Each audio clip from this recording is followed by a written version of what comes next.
গঙ্গা করে বলেছিল, বেশ করেছিস, যা করেছিস বেশ করেছিস। শুন, তোর মায়ের মা, তার মায়ের মা এতবার করেছে কামিনগিরি, তাতে হয়েছেটা কি?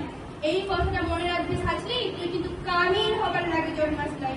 যত বড় রাস্তায় হোক না কেন, এই কারো কাছে মাথা নয়, নিজের ত্যাজ বিকাবি। এই দেশটুকু লাগেই তো লেখাপড়া শিখাইছে তোকে, না হলে আমাদের মতো হাভাদা মানুষের ঘরে আর আছেটা কি? জামপুরীর তৈরি পাড়া শিবপুরীর ব্রিটিশ আছে, সেই ক্লাস 7 কথা ভাবতে গিয়ে এখন কাগজওয়ালা টিভিওয়ালাদের সামনে কি যে বলি। বহুর লদা নাইনকানাতে এখন লুকে লুকাকার, বাসি বাজিয়া জিপ গাড়ি চাইপা আবু পিছু পুলিশ লইয়া মন্ত্রী আইলেন ছুটে। কোথায় সাজতে কইরি, কোথায়? জামপুর স্কুলের হেডমাস্টার বলে, পুনাম কর সাজলি, পুনাম কর। মন্ত্রী তখন পিঠ চাপড়ালে করলে, তুমি জামিন খাইতে মাধ্যমিকে প্রথম হয়েছ, তাই তোমার দেখতে আসি।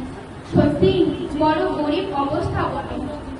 তোমাদের মতো মায়ারা যাতে উঠে আসে, তার লাগেই তো আমাদের পার্টি, তার লাগেই তো আমাদের সরকার।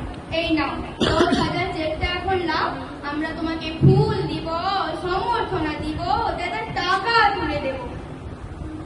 তখনই ছোট বড় কত রকমের ছলকে উঠলো ক্যামেরা, ছলকে উঠলো মন্ত্রীর মুখ, নানা মন্ত্রী লয়, ছলকে উঠলো আমার বাপের মুখ, গনগনা আগুনের পাড়া মানুষের মুখ। আমি তখন বলে উঠলাম, না ওই টাকা আমার নাই লাগবে, আর আপনারা যে বলছেন ফুল দিবেন, সমর্থনা দেবেন, তাও আমার নাই লাগবে।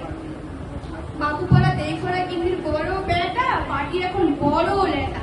ভিড় ফেরা এসে বললে, কেন কি হয়েছে রে সাজলি, তুই তো আমাদের বাড়ি কামেই ছিলি, বল তোর কি কি লাগবে শুধু খুলে বল খালি। আমি তখন বলে উঠলাম, আমার পাড়ার শয়ে আরো অনেক সাজলি আছে, আরো অনেক শিবপুরীর বিটি আছে গা গ্রামে, তারা যদি অন্ধকারে